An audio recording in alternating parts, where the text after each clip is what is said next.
Alain, propos d'un Normand. Pourquoi aimons-nous la nature? Parce que notre nature s'est formée peu à peu, et pendant des centaines de siècles, dans les grottes, à l'abri des arbres, et sur le bord des fleuves. L'idée de bâtir des grottes artificielles les unes à côté des autres est une idée en somme assez nouvelle, et nous n'y sommes pas encore bien habitués.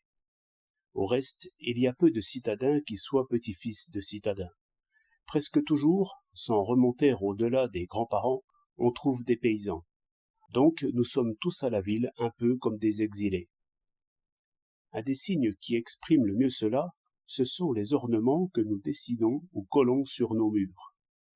En levant les yeux, je viens de voir un bouquet de fleurs rouges sur fond jaune, que mon œil retrouve partout.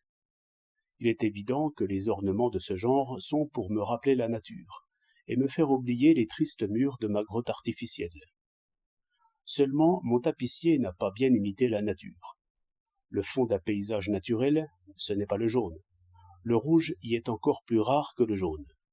Les couleurs naturelles sont plutôt toutes les nuances du bleu et du vert. Aussi, les médecins vous diront que le rouge est une couleur troublante, et le vert une couleur calmante.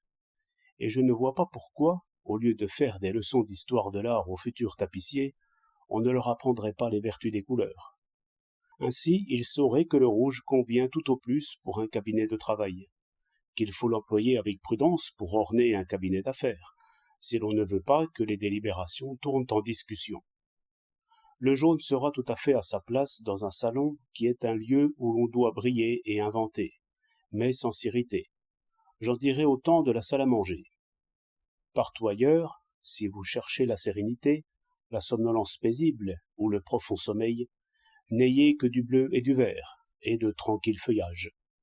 Et surtout, n'allez pas y mettre des chimères et des lions sculptés, toutes figures qui éveillent des émotions et poussent au mouvement.